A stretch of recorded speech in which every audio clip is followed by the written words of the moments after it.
Hello children, in today's class I am going to be covering alcohols and their preparations, their derivatives and some very important mechanisms related to the same. To begin with, we are going to be revising the methods of preparation of alcohols which are already there in your module. You have already covered in class 12. So, this is one thing which we are going to revise a little quickly. I have done some mechanisms which we will again recapitulate. Let us take the first one. When we talk about reduction, I know reducing agents like sodium borohydride and lithium aluminium hydride can reduce aldehyde and ketone to the respective 1 degree and 2 degree alcohol. So, when I have aldehyde, I am going to get a 1 degree alcohol. If I take a ketone, I am going to get a 2 degree alcohol. If I start with a higher oxidation state like an acid, I am going to also get an alcohol by using NaBH4, LiLH for the first two. For the third one, I can only use LiLH4, NaBH4 does not do this job, it is a weaker reducing agent. So, this is first method of preparation from various higher oxidation states move to lower ones. Next method which was discussed in the chapter of alkenes with mechanism detail, which was from an alkene I can get the Markovnikov or the rearranged product by acid catalyzed reaction, keeping in mind the intermediate was a carbocation.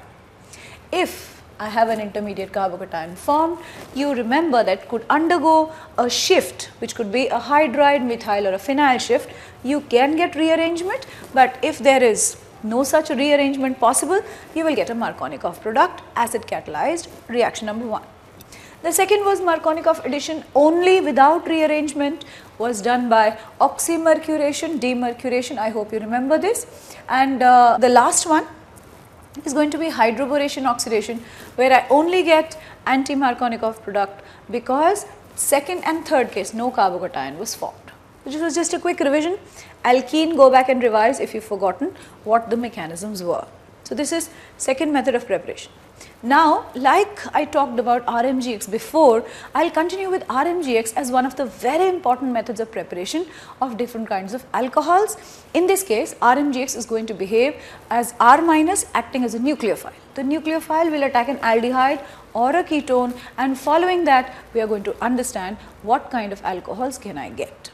We have talked about RMGX, its preparation in alkyl halides. You know how it is prepared, RX plus magnesium in the presence of dry ether, you get this organometallic compound where there is an electronegativity difference. Revising again, magnesium has a delta plus and you have generated a delta minus on R. Now, when you say R minus, meaning carbon is going to be with a negative charge, the strongest base and the strongest nucleophile. If you are going to be able to provide an acidic hydrogen to RMGX, it will become the alkane. Otherwise, it is going to act as an excellent nucleophile. So, these reactions which I am going to teach you are going to be reactions of RMGX as a nucleophile. First case, say I have CH3MgCl which is giving me R minus, reacts with formaldehyde. Now, the hydrogen is not as acidic as I would want it to be, but there is one thing which CH3 minus can do, which is now act as an excellent nucleophile. Once it does that, I now end up with, after hydrolysis, product will be a 1 degree alcohol .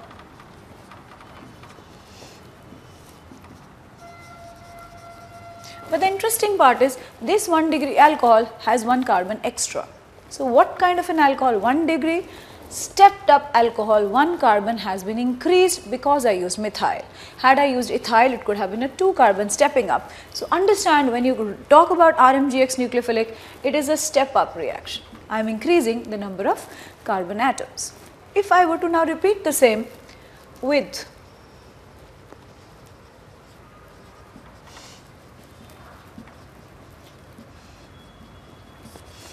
acetone, so if I have RMGX, I am adding into it acetone, C2H5 minus acts as a nucleophile.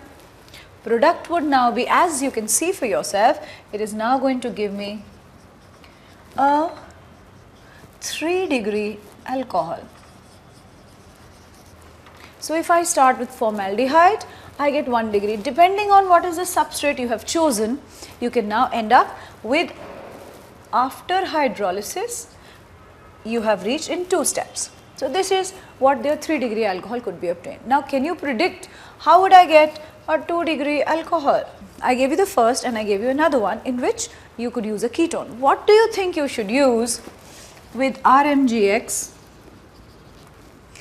in case 3 so that I end up with a 2 degree alcohol? Your answer would be any aldehyde. So I should now understand, if I were to select the simplest aldehyde, acetaldehyde, attack of CH3 minus, same behavior, I will now end up with a 2 degree stepped up alcohol which would be CH3, CCH3, OH and H after hydrolysis. So this is after attack of water. In 2 steps I have finally reached here, but do you follow 1 degree, 2 degree, 3 degree alcohols could be prepared by nucleophilic attack of R minus coming from RMGX on aldehydes and ketones. I would want us to now talk of something a little bit higher, which is a little competitive, attack of RMGX on an ester and acid chloride. Next reaction I am going to be talking about is RMGX plus acetyl chloride, CH3COCl or any RCOCl group if I were to use. What happens here if something else is written which is excess? If RMGX is in excess, what will happen?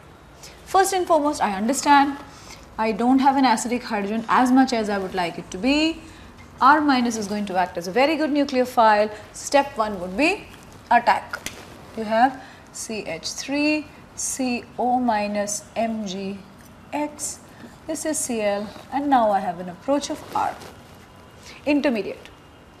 But something interesting is going to happen that MgXCl can go out because Cl minus is a very good leaving group. So before I expect that I am going to add water, something else is going to take place on its own. I am going to end up with a ketone minus MgClX, which has gone out of the system. If I have a ketone and RMGX, like I wrote, was in excess, reaction won't stop. It will go on again. So now more RMGX is there. R minus will approach for the second time. There is no water which has been added till now, so the reaction goes further to give me this. I hydrolyze and strangely I have yet again arrived at a 3 degree alcohol. So now the second method of preparation of a 3 degree alcohol would be start with acid chloride, add 2 moles of RMGX and I will now be able to design a 3 degree alcohol of my choice. If I now choose an ester, I want you to do it on your own. खुद लिखो, अगर ester है तो reaction अब ester के साथ कैसा होने वाला है? एस्टर में कुछ सिमिलर चीज़ दिख रही है और वो है good leaving group. And try now writing compared to a ketone or an aldehyde जहाँ पे लीविंग ग्रुप कोई अच्छा नहीं है, जहाँ पे H माइनस नहीं निकल सकता, CH3 माइनस नहीं निकल सकता, अब क्या निकलेगा एस्टर में? अब वो आप लिखेंगे, मैं रिएक्शन आपके लिए छोड़ रही हूँ. देखिए CH3 MgBr is treated in excess with CH3 COO C2H5. R minus approach which you know, तुम्हारा आंसर हो गया अब CH3 CO minus MgBr OC2H5 and methyl reaction 1. I have a good leaving group compared to CH3 minus. Shift will leave and my product will be CH3 COCH3, a ketone again. I have excess of CH3 MgBr. Reaction occurs again to give me a 3 degree alcohol after reaction with water, and that is the second method which I have learnt. So from acid chloride and from ester in 2 stages I can get a 3 degree alcohol. एक बहुत अच्छा reaction RMGX का oxirane के साथ. Oxirane एक 3 member ring, एक ether, बहुत strained molecule. तो क्या चाह रहा है कि अगर R माइनस इस पे अप्रोच करे तो ये रिंग खुलने की कोशिश करेगा, स्ट्रेन कम होगा. तो आपका क्या प्रोडक्ट R, ये रिंग खुल गया, आपके पास OMgX. जब वाटर डालेंगे हाइड्रोलिसिस के बाद क्या मिलने वाला है? 1 degree alcohol but please note करें, कार्बन जो थे 2 थे, एक और अल्कोहल बना, स्टेपिंग अप फिर से हुई। तो अगर आपने 1 डिग्री अल्कोहल में 2 कार्बन ऐड करने हैं R के अलावा, तो ऑक्सीजन एक अच्छा तरीका है। बट क्वेश्चन एक और आएगा, ऐसा सिंपल अनसब्स्टिट्यूटेड ऑक्सीजन तो आसान था, बट सपोज ऑक्सीजन डाला हो ये, इस ऑक्सीजन के ऊपर अब CH3 का अटैक कहाँ होगा? द मोमेंट मैं ऐसे देख रही हूँ तो आपके पास अप्रोच ऑफ न्यूक्लियोफाइल होना है। The medium is not acidic, but क्योंकि मीडियम एसिडिक नहीं है, CH3 माइनस इनफैक्ट बहुत अच्छा बेस है। सिर्फ ये सोचना है कि CH3 माइनस कहाँ से अप्रोच करेगा? जहाँ पे स्टीयरिक क्राउडिंग कम होगी, तो अप्रोच इधर से होगा और ये रिंग इस तरफ खुलेगा। तो ये कौन सा रिएक्शन? SN2 की तरह अटैक होगा, ये रिंग खुल जाएगा और आपका प्रोडक्ट अब खुलने के बाद कौन सा अल्कोहल? वाटर डालेंगे,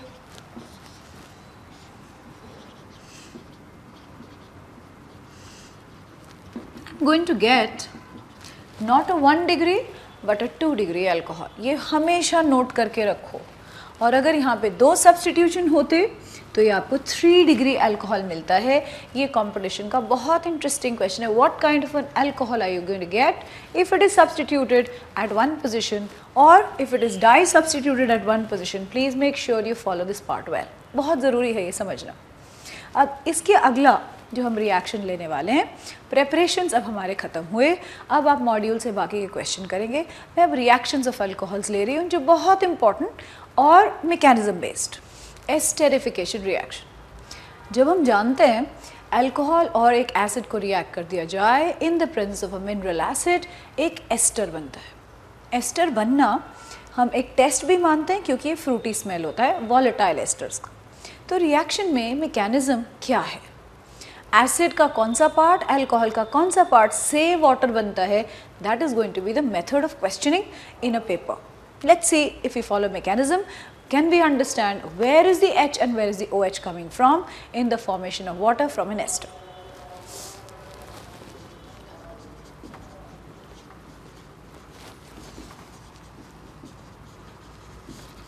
जब ये रिएक्शन लिखा है CH3COH plus ethanol, reversibility sign H plus, मुझे समझ आ गया ये एस्टेरिफिकेशन है। प्रोडक्ट क्या होगा? आसान है, हम लिखते हैं CH3COOC2H5 plus water. Reversible reaction है। अगर आपने कहा कि इस प्रोसेस में मुझे और एस्टर चाहिए तो वाटर को डिस्टिल आउट करते रहो ताकि इक्विलिब्रियम आगे शिफ्ट हो जाए। ये समझ आता है। अब मुझे क्वेश्चन में एक चीज़ समझ नहीं आएगी। अगर क्वेश्चन है कि ये अल्कोहल जो है O जो है उसका एक आइसोटोप है, it's not a 16 but an oxygen 18 which has been introduced in the molecule. I am talking of isotopic labeling. It will help me to decide कि बॉन्ड कौन सा टूटा। अगर ये वाला OH टूटा है कि ये वाला OH टूटा है, प्रोडक्ट में वाटर में वो लेबलिंग आई कि नहीं आई, मैकेनिज्म बता देगा। तो अगर क्वेश्चन यहाँ से शुरू करें मैकेनिज्म लिखते हुए, हमें पता चल जाएगा कौन सा बॉन्ड टूटा। रिएक्शन में मैकेनिज्म में क्या हुआ होगा? Mechanism. First step, I have approach of H plus. There are 3 places where H plus could attack. I have one oxygen, the second one and the third one. All of these are going to be Lewis bases. But attack of H plus takes place on an sp2 oxygen because it's more electronegative. So first चीज़ क्या हुआ? H plus से protonation. I have this formed step 1. जैसे protonation हुआ, oxygen has a plus charge, it's a good withdrawing group, even better than before. So जैसे electron density shift होगी, एक nucleophile जो इतना अच्छा नहीं था क्योंकि वो वीक और अनचार्ज था, attack is now going to be facilitated with the presence of H plus. तो ये एक्टिवेट हुआ, अल्कोहल का अप्रोच ज़्यादा आसान हो गया। तो क्या जैसे ही रिएक्ट हुआ तो आपके पास ऑक्सीजन पे प्लस चार्ज, पहला प्रोडक्ट। बट मैंने कहा ये रिवर्सिबल है, तो आगे क्या हो सकता है? ये हो सकता है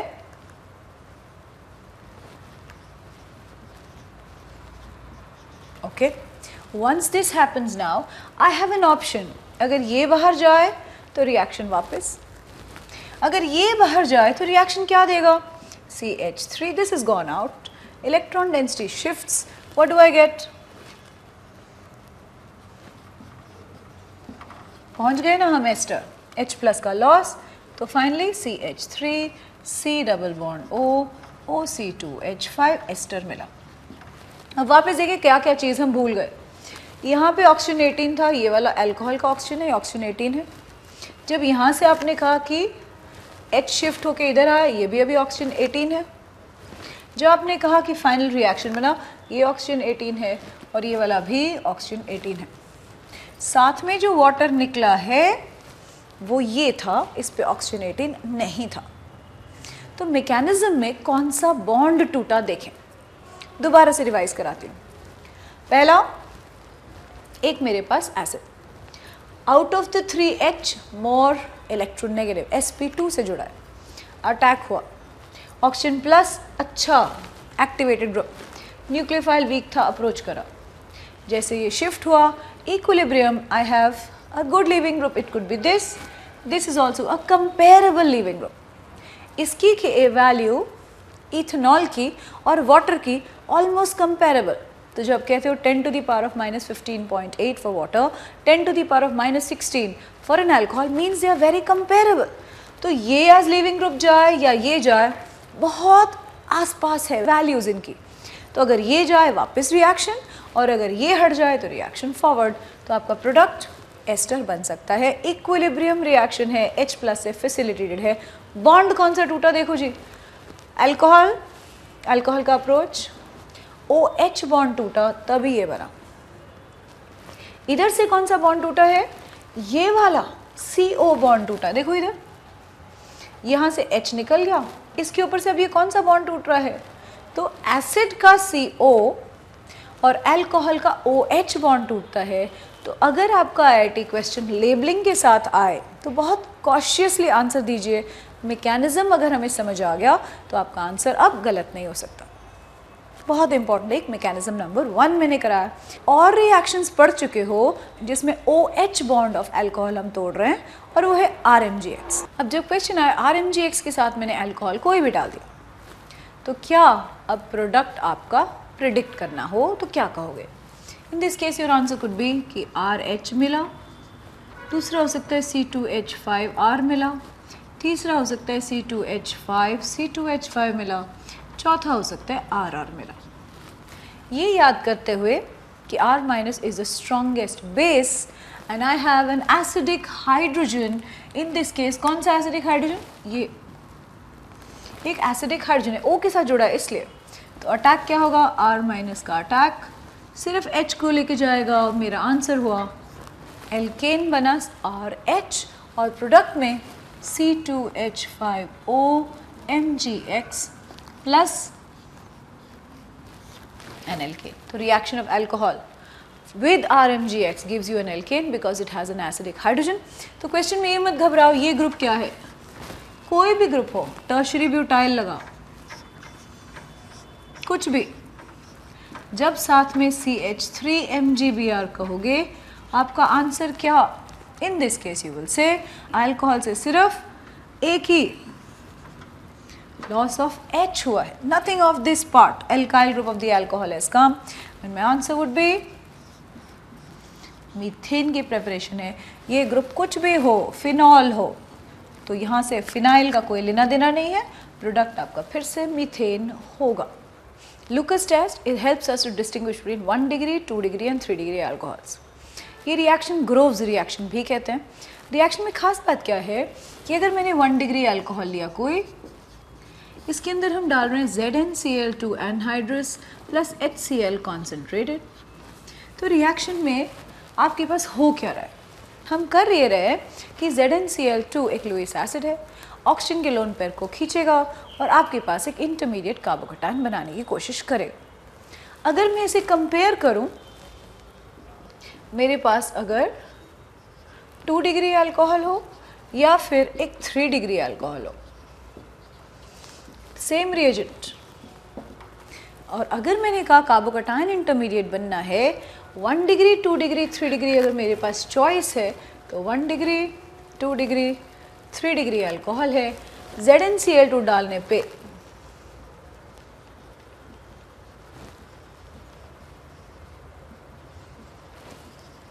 कौन सा आउट ऑफ द 3 कार्बोकैटायन, अगर ये RDS है, कौन सा कार्बोकैटायन सबसे पहले बनेगा? आप कहोगे 3 degree is more stabilized than 2 degree than 1 degree, hence I am expecting this reaction to go on increasing in its rate downwards.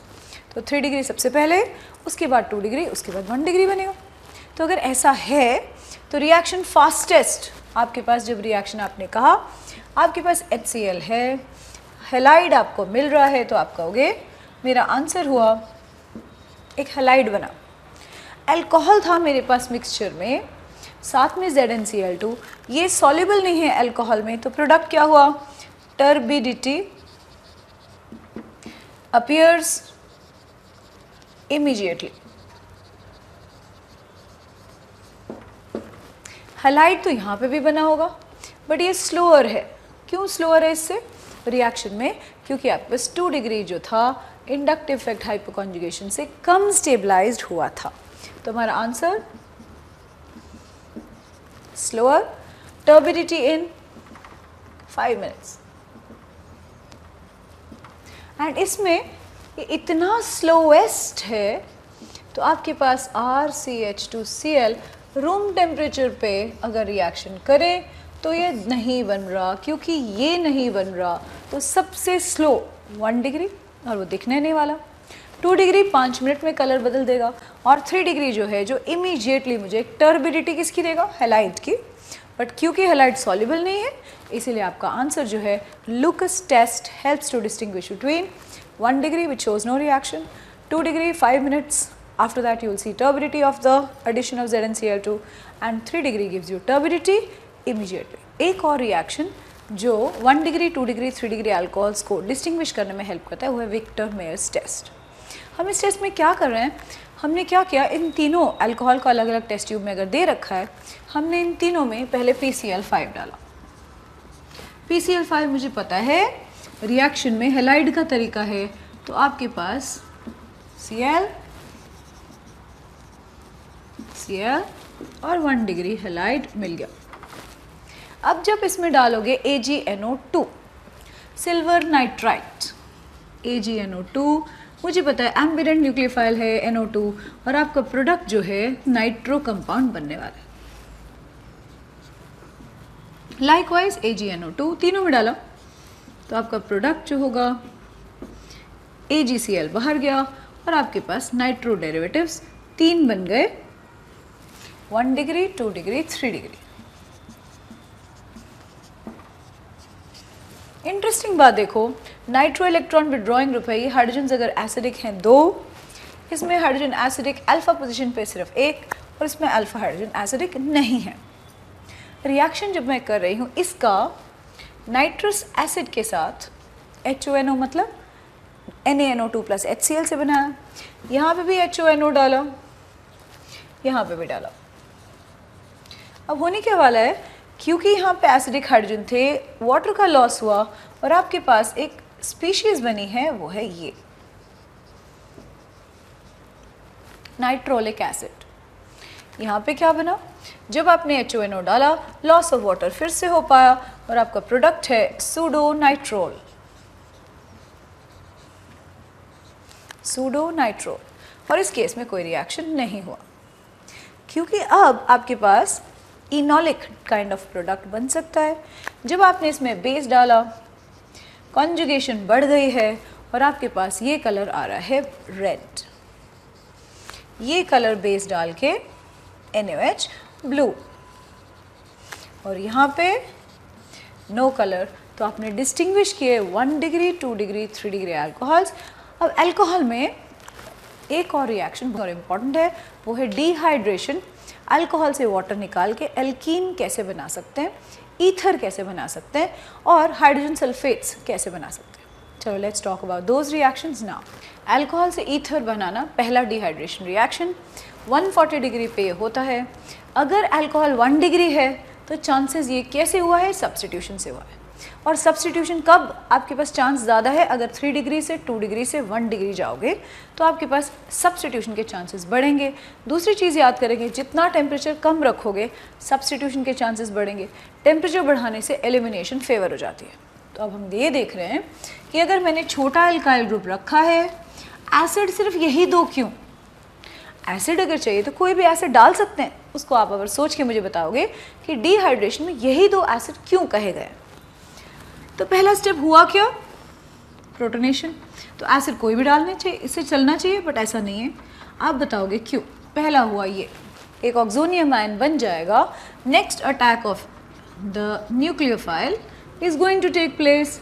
ये अटैक कैसा हुआ है? SN2 मैकेनिज्म है, जहाँ पे कम क्राउडिंग अप्रोच हुआ, दूसरा लिविंग ग्रुप निकल गया, तो आपके पास क्या बना? CH3 CH2 O C2H5H plus. इसका लॉस हुआ, HSO4 माइनस मीडियम में है और प्रोडक्ट जो है ईथर मिल गया मुझे 140 के ऊपर।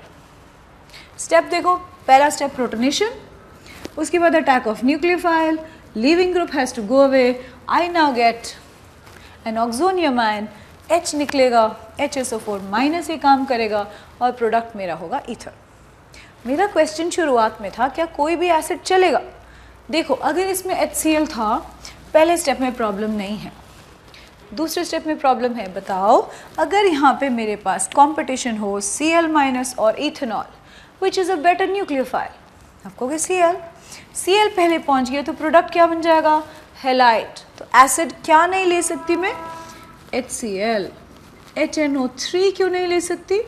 अगर HNO3 डाला, इस कंडीशन पे नाइट्रेट आयन एक ऑक्सीडाइजिंग एजेंट है, तो अल्कोहल कहाँ चल देगा? अल्कोहल बचा ही नहीं, वो पहले ही एल्डिहाइड और एसिड की तरफ खिसक देगा और इसीलिए मेरा ये डिहाइड्रेशन फिर से नहीं हो सकता। तो विच acid should I choose? HCl I cannot, HNO3, I hope you've understood why। तो क्वेश्चन में डिहाइड्रेशन को प्लीज समझें। 140 पे सब्स्टिट्यूशन, 160 डिग्री या 170 पे सेम रिएजेंट के साथ अब क्या एक्सपेक्ट करते हो? टेम्परेचर बढ़ा चुकी हूँ, एलिमिनेशन। तो अब मैं एलिमिनेशन का मैकेनिज्म समझा रही हूँ। इथेनॉल, H2SO4 और H3PO4, 160 degree centigrade higher temperature, chances of elimination are more. First step has to be the same, which is H plus attack, and the product, like I said, would be an alkene. This process is elimination. Now what would have happened in step 1? Attack of H plus, you again have a protonated alcohol, which means an oxonium ion. No problem, ये तो बनना ही था। Next क्यों? क्योंकि एक अच्छा leaving group है, temperature high है, आपने कहा कि लीव करने के बाद मेरे को एक 1 डिग्री कार्बोकैटायन मुश्किल से मिलता है, बट हाई टेम्परेचर पे मिला। 1 डिग्री कार्बोकैटायन अगर है, नेक्स्ट चीज़ क्या? HSO4 माइनस अगर H प्लस को लेके जाए ताकि न्यूट्रलिटी वापस आए, मेरा आंसर अब है एल्कीन। ये प्रोसेस में लॉस ऑफ वाटर हुआ है, चेक करो, डिहाइड्रेशन है ये भी, बट जब टेम्परेचर हाई है ये एलिमिनेशन था और लोअर टेम्परेचर पे सब्स्टिट्यूशन था। रिएक्शन एलिमिनेशन का better 3 degree more than 2 degree more than 1 degree favour होगा, substitution 1 degree more than 2 degree more than 3 degree favour होगा। तो ये दोनों में डिफरेंस आई होप पहचान लिया हमने। टेम्परेचर का इफेक्ट, जो अल्कोहल है उसका हमें ध्यान रखना पड़ेगा कि कौन सा अल्कोहल हमने चूज़ किया है। एलिमिनेशन 3 डिग्री की तरफ बढ़ती है, क्यों? आपके पास जब 3 डिग्री कार्बोकैटायन है वो स्टेबलाइज ज़्यादा है, इसलिए ये मेरा आंसर होगा। अब मैं आपको एक क्वेश्चन करा रही हूँ थोड़ा सा कॉम्पिटिटिव टाइप। देखो जरा, अगर मेरे पास ये वाला अल्कोहल दिया, इसके प्रोडक्ट्स कौन से और क्या? एक अल्कोहल दे रखा है, साइक्लिक है, 5 मेंबर रिंग है, उसके ऊपर दे रखा है कि you have a 1 degree alcoholic group present in it. जो आपने H प्लस डाला, H2SO4 हीट किया, रिएक्शन में क्या हो सकता है? पहला स्टेप फिर से वही सोचें, protonation, formation of a carbocation, which one? बहुत बेकार, 1 degree carbocation. What can happen? I know, carbocation देखते ही अगर वो 1 डिग्री है तो वो शिफ्ट करके वो ज़्यादा स्टेबलाइज हो सकता है। तो यहाँ पे H है, एक चीज़ मैं सोच सकती हूँ, हाइड्राइड शिफ्ट हो। हाइड्राइड शिफ्ट से एक ऑप्शन बन गया मेरा 3 डिग्री का अवोगाड्रो। एक दूसरी ऑप्शन जो अभी तक नहीं पढ़ी वो है रिंग एक्सपेंशन। अगर ये वाला शिफ्ट ना होके ज़रा सोचे ये हो रहा है, ये पूरा ग्रुप जो है माइग्रेट हो जाए ये वाला और इस पे शिफ्ट हो जाए, तो आप कहोगे ये हुआ है 1 2 3 4 और जहाँ से ये हटा ये प्लस अब इस पे आ जाएगा। तो ये भी माइग्रेशन तो हुई है, बट रिंग एक्सपैंड हो गया है from a 5 to a 6 member ring, and this is ring expansion. अब ये बताओ रिंग एक्सपैंड कहाँ होगा? 5 से 6 में फ़ायदा होगा, 4 से 5 में फ़ायदा होगा, बट कभी भी 3 से 4 या 6 से 7 नहीं जाएगा। इन दिस केस क्या हुआ, आपके पास ये बना, इसे बेटर रिप्रेजेंट कैसे करूँ? ये बना तो हमारे पास 2 अच्छे ऑप्शन आ गए।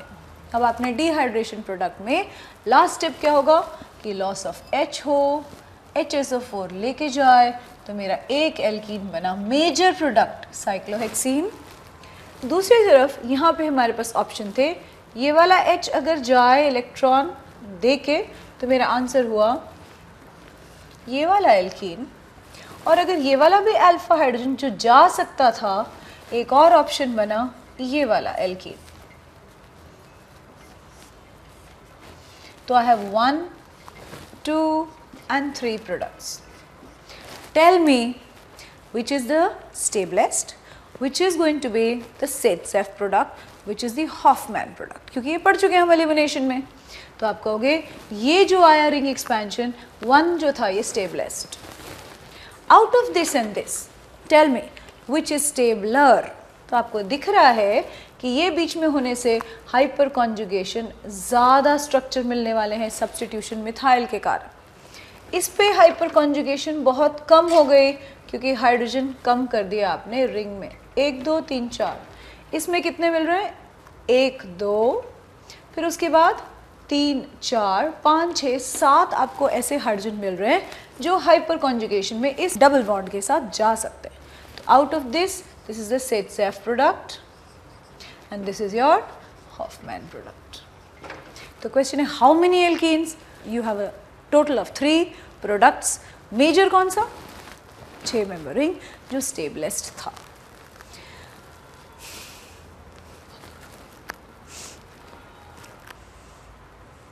I hope in today's class the mechanisms which I have covered have now been of use to you. अब ये मैकेनिज्म को दोबारा से आपको तैयारी करने के बाद फिर पीछे मॉड्यूल के क्वेश्चंस प्रैक्टिस करने हैं। बहुत सारे क्वेश्चंस दिए हैं, अच्छे क्वेश्चन दिए, IIT के क्वेश्चंस हैं, प्लीज़ करें और make sure that you match the answers. God bless.